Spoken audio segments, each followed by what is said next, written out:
कुछ important question पढ़ने वाले हैं बायोलॉजी के। 52 क्वेश्चन है, 51 तक कल हमने पढ़ लिया था, आज पढ़ेंगे हम 52 से। 52 क्वेश्चन है, पौधों में श्वसन क्रिया के अंतर्गत एटीपी के टूटने से कितनी ऊर्जा मुक्त होती है। एटीपी टूटने से जब श्वसन की क्रिया होती है तो श्वसन की क्रिया कैसी है, एक ऊष्माक्षेपी अभिक्रिया है। ऊष्माक्षेपी का मतलब होता है जिसमें ऊर्जा निकलती है, ऊर्जा का उत्सर्जन होता है। तो जब पौधों में श्वसन होता है तो उसमें कितनी ऊर्जा निकलती है वो हमें बताना है। तो इसका आंसर इनमें से कोई नहीं, क्योंकि जो पौधों के श्वसन में ऊर्जा निकलती है वो इनमें से किसी के बराबर नहीं निकलती है, इसलिए इसका आंसर हो जाएगा इनमें से कोई नहीं। अगला क्वेश्चन है, मनुष्य के सांस लेने और छोड़ने की क्रिया को क्या कहते हैं। जब अपन सांस लेते हैं और फिर सांस को छोड़ते हैं, फिर से सांस लेते हैं, फिर सांस को छोड़ते हैं, तो इस क्रिया को कहते हैं श्वसन। इसको क्या कहते हैं, श्वसन कहते हैं, और इंग्लिश में कहते हैं ब्रीथिंग। ब्रीथिंग का मतलब होता है सांस लेना। ब्रीथिंग का मतलब क्या होता है, सांस लेना होता है। तो इसका आंसर हो जाएगा श्वसन। कवक में पोषण की कौन सी विधि पाई जाती है। ये क्वेश्चन काफी बार हम कर चुके हैं। कवक में पोषण की कौन सी विधि पाई जाती है, तो इसका आंसर है मृतजीवी। कवक कैसे करते हैं, मृत जीवों को अपना भोजन बनाते हैं। मानव में डायलिसिस थैली है। मानव में जो डायलिसिस थैली होती है वो कौन सी होती है, नेफ्रॉन, न्यूरॉन, माइटोकॉन्ड्रिया, और इनमें से कोई नहीं। माइटोकॉन्ड्रिया से याद आया कि माइटोकॉन्ड्रिया को कोशिका का पावर हाउस कहते हैं। जब कोशिका को एनर्जी की जरूरत होती है तो उसे माइटोकॉन्ड्रिया प्रोवाइड कराता है। कौन प्रोवाइड कराता है, माइटोकॉन्ड्रिया कराता है। तो इसका जो आंसर है, मानव में डायलिसिस थैली है। डायलिसिस थैली मानव में कौन सी होती है, इसका आंसर है नेफ्रॉन। नेफ्रॉन होती है मानव में कौन सी थैली, डायलिसिस थैली। शरीर में भोजन का पाचन किस प्रकार की अभिक्रिया है। शरीर में जो भोजन का पाचन होता है वो किस प्रकार की अभिक्रिया है, इसको हम एक क्लास में शायद पढ़ चुके हैं। तो इसका आंसर है ऑक्सीकरण। जो शरीर में भोजन का पाचन होता है वो किस क्रिया के अंतर्गत होता है, ऑक्सीकरण के अंतर्गत होता है। अगला क्वेश्चन है, मानव हृदय का औसत प्रंकुचन दाब है लगभग। इसको भी हम पढ़ चुके हैं। तो इसका आंसर है 120 मिमी, यानी कि 120 mm। और एच का मतलब है, एच का मतलब एक तो एच का मतलब होता है पारा, ठीक है। और जो दाब होता है उसको पारे से मापा जाता है। पारे का ही थर्मामीटर बनता है। थर्मामीटर में जब आप प्रेशर देते हैं तो जो उसमें थर्मामीटर में जो Hg भरा होता है, यानी कि पारा भरा होता है, वो प्रेशर से ऊपर उठने लगता है। तो इसका जो प्रंकुशन दाब होता है वो होता है 120 mm। इसके बाद अगला क्वेश्चन है, इनमें किसके द्वारा अमीबा में भोजन का अंतर्ग्रहण होता है। कूटपाद के द्वारा, परिवहन के द्वारा, भोजन रसधानी के द्वारा और केंद्रक के द्वारा। तो अमीबा में भोजन का अंतर्ग्रहण होता है किसके द्वारा होता है, केंद्रक के द्वारा होता है। अंतर्ग्रहण का मतलब होता है कि उसको अंदर से ग्रहण करना। 59 क्वेश्चन है, दही के जमने में निम्नलिखित कौन सी क्रिया होती है। दही का जमना कौन सी क्रिया है, अपघटन, प्रकाश संश्लेषण, किण्वन और उत्सर्जन। अपघटन क्या कहलाता है, अपघटन आई थिंक सभी लोगों को पता होगा। प्रकाश संश्लेषण मैं बता देता हूँ। प्रकाश संश्लेषण कहलाता है पौधों के भोजन बनाने की क्रिया। पौधों के भोजन बनाने की क्रिया को क्या कहते हैं, प्रकाश संश्लेषण कहते हैं। किण्वन कहलाता है किसी पदार्थ का खराब होना। जैसे आपने रोटी रख दी, रोटी आपने कहीं पर रख दी और रोटी थोड़े टाइम बाद क्या हो जाएगी, खराब हो जाएगी। सब्जी क्या हो जाएगी, खराब हो जाएगी। तो उसको क्या बोलते हैं, किण्वन बोलते हैं। और उत्सर्जन का मतलब होता है किसी चीज का बाहर निकलना या उत्सर्जित होना। तो इसका आंसर होगा किण्वन। दूध के खराब होने पर ही क्या बनता है, दही बनता है। अगला क्वेश्चन है, प्रकाश संश्लेषण होता है। प्रकाश संश्लेषण कब होता है। तो अभी अपन ने थोड़े टाइम पहले एक क्वेश्चन पढ़ा था कि प्रकाश संश्लेषण के लिए सूर्य का प्रकाश, क्लोरोफिल, कार्बन डाइऑक्साइड तथा जल की आवश्यकता होती है, ठीक है। इनके अगर ये नहीं मिलेंगे तो प्रकाश संश्लेषण की क्रिया प्रारंभ नहीं होगी। तो क्लोरोफिल, सूर्य का प्रकाश हमें सिर्फ दिन में मिल सकता है, रात में तो मिल नहीं सकता। कब मिल सकता है, सिर्फ दिन में मिल सकता है। तो प्रकाश संश्लेषण की जो क्रिया होती है वो कब होती है, दिन में होती है। तो आप समझ सकते हैं इस तरीके से ऑब्जेक्ट क्वेश्चन आते हैं और इस तरीके से फिर हमें उनको समझना पड़ता है कि जो सूर्य का प्रकाश होता है वो प्रकाश संश्लेषण के लिए आवश्यक होता है। सूर्य का प्रकाश दिन में तो नहीं मिल सकता, इसलिए प्रकाश संश्लेषण कब होता होगा, दिन में होता होगा, है ना। रात में नहीं हो सकता, क्योंकि रात में उसमें रात में सूर्य का प्रकाश है वो नहीं मिल पाता है। अगला क्वेश्चन है, खुला परिसंचरण तंत्र किस में पाया जाता है? किसका जो परिसंचरण तंत्र होता है वो खुला होता है। इस तरीके से भी क्वेश्चन आ सकता है, किसका परिसंचरण तंत्र खुला होता है? तो इसका आंसर है कॉकरोच का। कॉकरोच का परिसंचरण तंत्र कैसा होता है? खुला होता है। अगर आप कॉकरोच को उसकी गर्दन से काट दोगे तो कुछ टाइम के लिए उसकी गर्दन जिंदा रहती है और कुछ टाइम के लिए उसका शरीर भी जिंदा रहता है। अपन का क्या होता है कि अपन अगर अपनी गर्दन को काट दिया जाएगा तो अपन तुरंत मर जाएंगे, लेकिन कॉकरोच में ऐसा नहीं होता है। कॉकरोच कम से कम 15 दिन तक जिंदा रहता है अगर उसकी गर्दन को काट दो और उसके शरीर को काट दो। 62 क्वेश्चन है, क्लोरोफिल वर्णक का रंग है। इस क्वेश्चन को काफी बार हम पढ़ चुके हैं। इसका आंसर है हरा। क्लोरोफिल वर्णक कैसा होता है? हरे रंग का होता है। अगला क्वेश्चन है, जठर ग्रंथियां कहाँ पाई जाती हैं? तो इसका आंसर है यकृत में। इस जठर ग्रंथियां कहाँ पाई जाती हैं? यकृत में पाई जाती हैं। इसमें लिखा हुआ है, सॉरी, अच्छा मैं कंफ्यूज हो गया। कल मैंने एक क्वेश्चन करवाया था, उसका जो आंसर था वो था यकृत, ठीक है, लेकिन उसमें गलती से अग्नाशय लिखा हुआ था, तो मुझे वही क्वेश्चन याद आ रहा था। तो जठर ग्रंथियां कहाँ पाई जाती हैं? अमाशय में पाई जाती हैं। 64 क्वेश्चन है, पौधों के वायवीय भागों से जल के निष्कासन की क्रिया कहलाती है। पौधों के जो वायवीय भाग होते हैं उनसे जल का निकलना कौन सी क्रिया कहलाती है? परागण, निषेचन। परागण आप सभी लोगों को पता होगा, 10वीं में पढ़ी होगी। निषेचन भी पता होगा, विसरण और बाष्पोत्सर्जन। तो इसका आंसर है बाष्पोत्सर्जन।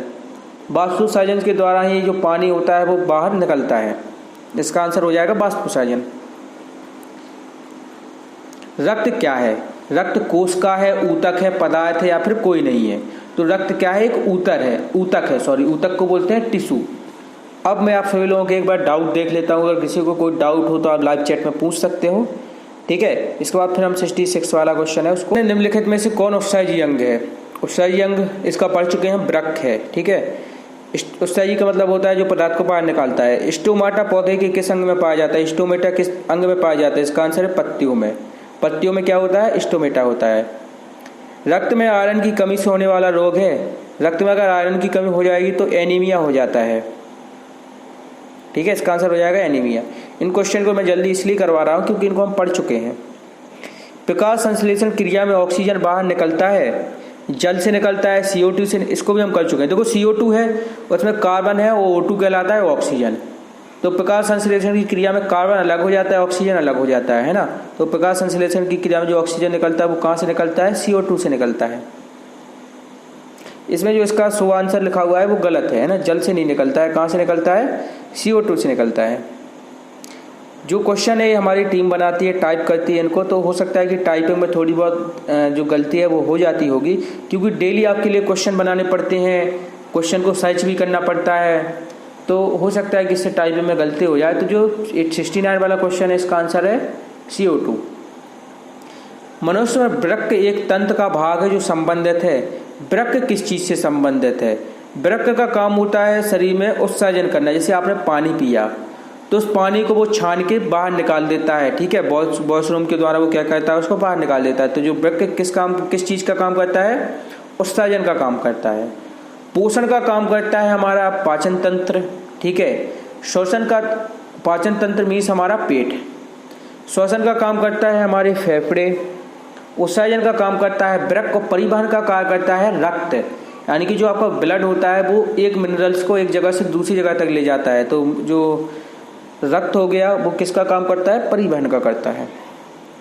71 क्वेश्चन है, प्रकाश संश्लेषण द्वारा किसकी प्राप्ति होती है? वसा की, प्रोटीन की, ग्लूकोज की और प्रकाश की।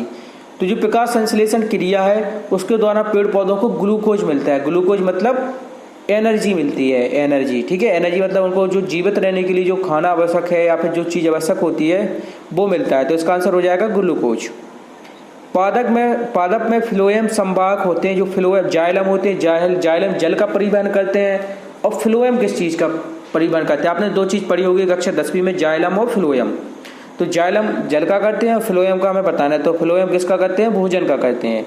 एक पानी को एक जगह से दूसरी जगह तक ले जाता है जाइलम, और फ्लोएम खाने को एक जगह से दूसरी जगह तक ले जाता है। पौधों में बाष्पोत्सर्जन किस भाग में होता है? इसका आंसर है पत्तियों में। कल इसको हम पढ़ चुके हैं, ठीक है, पत्ता लिखा हुआ है। प्रकृति में ऑक्सीजन का संतुलन कैसे बना रहता है? प्रकाश संश्लेषण से बना रहता है, क्योंकि अपन लोग ने ऑक्सीजन ग्रहण की और कार्बन डाइऑक्साइड छोड़ी। पेड़ पौधे क्या करते हैं कि जब वो प्रकाश संश्लेषण की क्रिया करते हैं तो वो कार्बन डाइऑक्साइड को ग्रहण करते हैं और ऑक्सीजन को छोड़ते हैं। अगर सभी लोग ऑक्सीजन लेने लगेंगे, ऑक्सीजन को अंदर लेंगे और कार्बन डाइऑक्साइड को छोड़ेंगे तो फिर तो पृथ्वी पर ऑक्सीजन की कमी हो जाएगी। इसलिए प्रकाश संश्लेषण की क्रिया क्या करती है, ऑक्सीजन को संतुलित करती है, यानी कि मैनेज करती है। कोशिका झिल्ली किस प्रकार की झिल्ली है? तो कोशिका झिल्ली जो होती है वो अर्धपारगम होती है, मतलब वो कुछ चीज़ों को तो बाहर जाने देती है और कुछ को बाहर नहीं जाने देती है। इसको भी हम पढ़ चुके हैं। श्वसन क्रिया के दौरान कितनी प्रतिशत ऊर्जा ताप के रूप में निष्कासित होती है? जब हम सांस लेते हैं तो कितनी प्रतिशत ऊर्जा होती है वो सांस के द्वारा बाहर निकल जाती है? इसका आंसर है 20%। वाष्प उत्सर्जन कैसी प्रक्रिया है? शारीरिक है, भौतिक है, रासायनिक है या फिर प्राकृतिक है? तो जो वाष्प उत्सर्जन है वो क्या है? भौतिक प्रक्रिया है। वाष्प उत्सर्जन का मीन्स है पानी का भाप बनना और उसको बाहर निकल जाना, उसका उत्सर्जित हो जाना, वो कहलाती है वाष्प उत्सर्जन। अगला क्वेश्चन है, रक्षी कोशिकाएं पाई जाती हैं। रक्षी कोशिकाएं जो कोशिका की क्या करती हैं? रक्षा करती हैं। जड़ में, पत्तियों में, फूलों में, फलों में? तो इसका आंसर है पत्तियों में। रक्षी कोशिकाएं कहाँ पाई जाती हैं? पत्तियों में पाई जाती हैं। मानव हृदय में पाए जाते हैं बेसम, सॉरी यहाँ पे कक्ष है ना, बेसम क्या कहलाता है? कक्ष कहलाता है। तो मानव हृदय में कितने कक्ष पाए जाते हैं? मानव हृदय में कितने कक्ष पाए जाते हैं?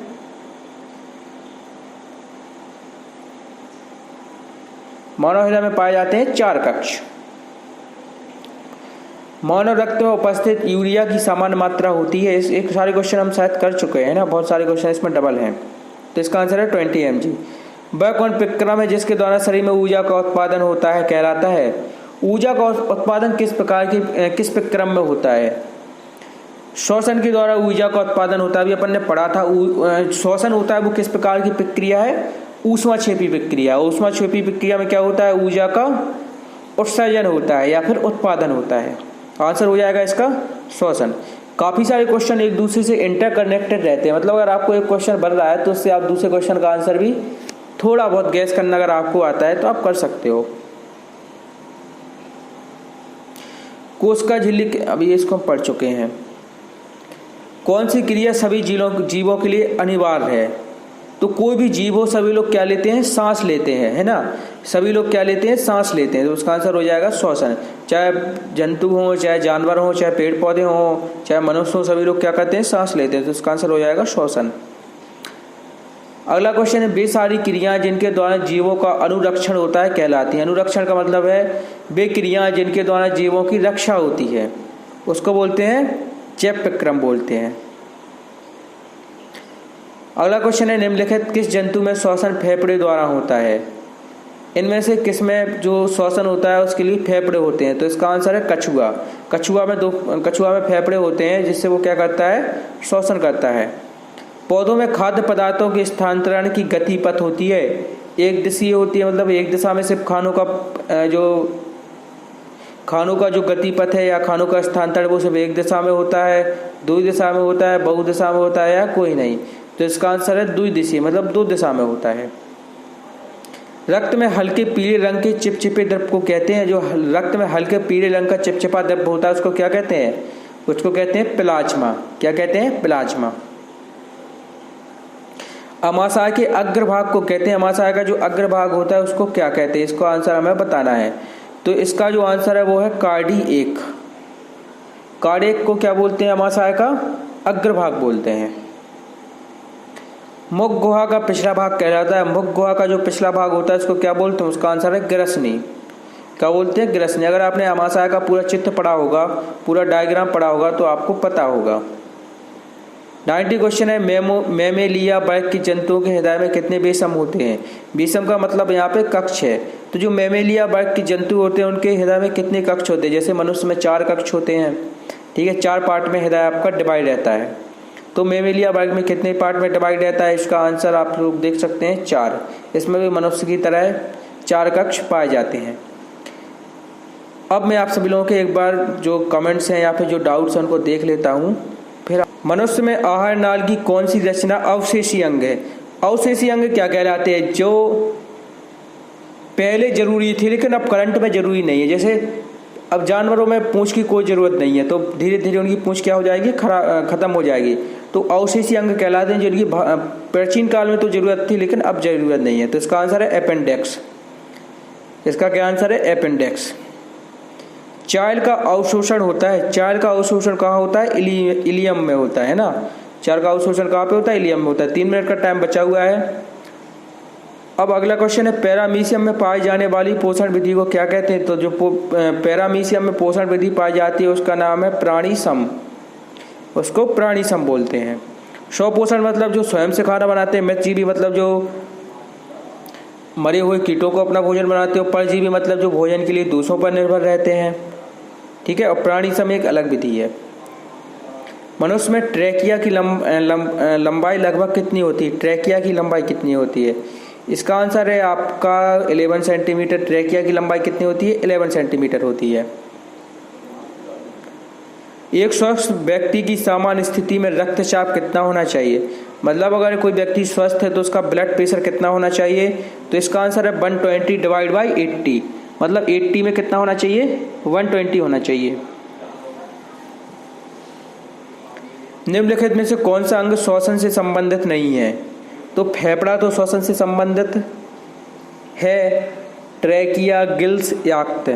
तो इसका जो आंसर है वो याक्त। याक्त किससे संबंधित है, भोजन के पाचन से। गिल्स, मछलियों में गिल्स के द्वारा श्वसन होता है। श्वसन क्रियाविधि में भोज जड़ुओं का होता है, संश्लेषण, दहन, विघटन, परिवर्तन। तो इसका आंसर है विघटन।